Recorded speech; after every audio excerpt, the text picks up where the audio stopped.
Hello everyone, welcome back to law booster again. आज की इस वीडियो में हम लोग डील करने जा रहे हैं ऑल इंडिया बार एग्जाम के बारे में।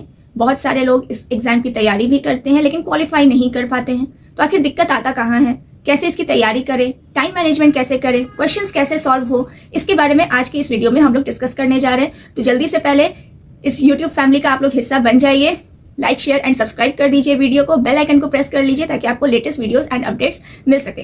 प्लस हमारा टेलीग्राम ग्रुप भी है, तो आप टेलीग्राम ग्रुप को भी ज्वाइन कर लीजिए ताकि आप अपने क्वेरीज क्वेश्चंस जो भी हैं वहां पर आप पूछ सको। मैं जल्द से जल्द आपके क्वेरीज एंड क्वेश्चन को आंसर करने की कोशिश करूंगी। तो चलिए स्टार्ट करते हैं डिस्कशन को और समझते हैं कि ऑल इंडिया बार एग्जाम को कैसे आप लोग टैकल कर सकते हो। सबसे पहले आप क्या करें, सिलेबस को डाउनलोड करें इंटरनेट से।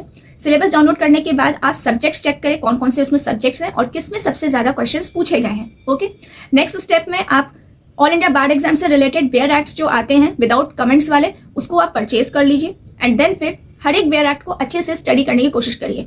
बेयर एक्ट भी स्टडी करने का एक तरीका होता है। फॉर एग्जांपल जैसे मान लीजिए मेरे पास ये स्पेसिफिक रिलीफ एक्ट की बुक है, ठीक है, ये इसी को आपको एग्जाम में ले जाना होता है। ओके, तो जैसे आप ये बुक आपने लिया, ठीक है, सबसे पहले आप क्या करिए कि इस बुक का जो इंडेक्स वाला पार्ट होता है, ठीक है, ये वाला पार्ट जो होता है इसको पहले आप रीड आउट करिए। बहुत बच्चे क्या करते हैं, डायरेक्ट प्रोविजंस को रीड आउट करना शुरू करते हैं जिसके कारण उनको पढ़ने में दिक्कत आता है। तो ये गलती ना करें। ये गलती अगर आप करेंगे तो फिर आपको दिक्कत आना है, आपको पता ही नहीं होगा कि किस इंडेक्स में कहां पर किस सेक्शन में क्या लिखा है।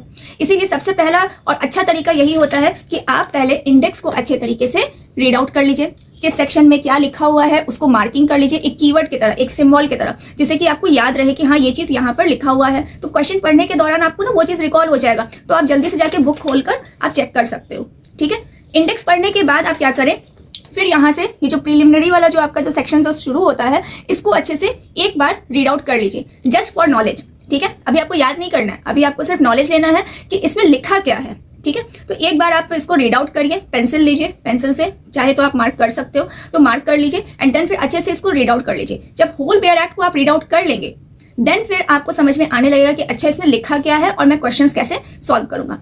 हर एक बेयर एक्ट को आप इसी तरह से रीड करिए, चाहे कोई भी हो, बीएनएस हो, सीआरपीसी हो, आईपीसी हो, एवरीथिंग, कोई भी बेयर एक्ट है उसको अच्छे तरीके से आप उसे रीड आउट करके मार्क करके रख लीजिए एंड देन फिर आप पीवाईक्यू निकालिए।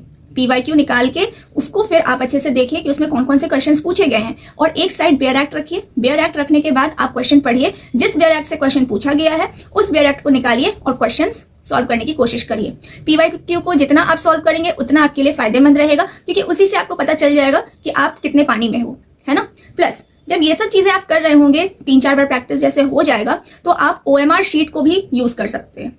ठीक है, जैसे मान लीजिए पीवाईक्यू आपने निकाला, पीवाईक्यू को सॉल्व करने बैठे, तो पीवाईक्यू को सॉल्व करने के लिए आपको ओएमआर को भी अपने साथ अटैच करना होगा, क्योंकि लास्टली क्या है ना कि एग्जाम में आपको ओएमआर शीट दिया रहेगा, तो आप क्वेश्चंस के आंसर, ठीक है, क्वेश्चन पेपर में मार्क कर लेते हो लेकिन लास्ट में तो आपको ओएमआर पर मार्क करना है।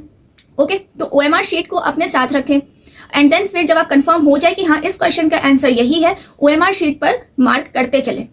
ठीक है, कुछ लोग क्या करते हैं कि जैसे पूरा क्वेश्चंस बना लेते हैं एंड देन फिर ओएमआर पर वो लोग मार्क करते हैं, वो भी आप कर सकते हो, लेकिन ये तब होता है जब आप परफेक्टली आपने प्रैक्टिस कर रखा है। इसीलिए हम कह रहे हैं कि आप क्या करिए कि पीवाईक्यू निकालिए, एक साइड बेयर एक्ट रखिए, क्वेश्चंस देखिए, क्वेश्चन को सॉल्व करिए एंड एट लास्ट फिर ओएमआर पर उसको आप मार्क कर दीजिए एंड देन फिर देखिए कि आपका कितना सही हो रहा है, कितना रॉन्ग हो रहा है। ठीक है, तभी आपको आइडिया लग जाएगा। इसी तरह से आपका धीरे धीरे इंप्रूवमेंट होना शुरू हो जाएगा एंड देन फिर जैसे ही आपको लगे कि हाँ 50-55 के आसपास आपका अच्छे तरीके से मार्किंग जा रहा है, हर पीवाईक्यू को जब आप सॉल्व कर रहे हैं, हर साल का पीवाईक्यू अगर आप लगा रहे हैं उसमें 50 से लेकर 55 तक का मार्किंग अच्छे से जा रहा है, तो समझिए कि आप सेफ साइड में चल रहे हैं, आपकी स्ट्रेटेजी बिल्कुल सही है, टाइम मैनेजमेंट भी बिल्कुल सही जा रहा है। ओके, तो ये तरीका होता है ऑल इंडिया बार एग्जाम को क्रैक करने का। और समस्या जो जनरली लोग फेस करते हैं वो है टाइम मैनेजमेंट। तो टाइम को कैसे आप मैनेज करें, कैसे इसको यूटिलाइज करें। सबसे पहले फर्स्ट आवर में 1 से लेकर 100 तक के जितने भी क्वेश्चंस हैं उनमें से जो क्वेश्चंस आपको आते हैं उसको आप पहले बना लीजिए, जो क्वेश्चन नहीं आ रहे हैं उसको स्किप करिए। जब 1 से लेकर 100 तक आपके जितने भी इजी क्वेश्चंस है वो सॉल्व हो जाएंगे, देन फिर आप टफ या मीडियम वाले क्वेश्चंस के ऊपर जाइए। ठीक है, धीरे धीरे उसको बनाने की कोशिश करिए, क्योंकि आपके पास बुक अवेलेबल ही रहेगा, तो बुक से आप देखकर आराम से बना सकते हो। तो टेंशन लेना नहीं है, सिर्फ अपना माइंड जो है वो कूल करके रखना है, किस तरह से आप बस वहां पर अपना प्रदर्शन देते हैं, बस उसी के ऊपर ध्यान देना है। ठीक है, तो बहुत ज्यादा आपको टेंशन लेने की जरूरत नहीं है। बुक को अच्छे से पढ़िए, इंडेक्स अच्छे से पढ़िए, जैसा कि मैंने आपको इस वीडियो में बताया है, आप उसको फॉलो करके देखिए, आपको निश्चित है कि फायदा मिलेगा। अगर आपकी कोई और क्वेरी है जो आप पूछना चाहते हैं तो आप मुझे कमेंट बॉक्स में पूछ सकते हैं। मेरा टेलीग्राम ग्रुप भी है, वहां पर भी आप ज्वाइन हो जाइए, वहां भी अगर आप क्वेश्चन करना चाहो तो कर सकते हो। Okay, so thank you.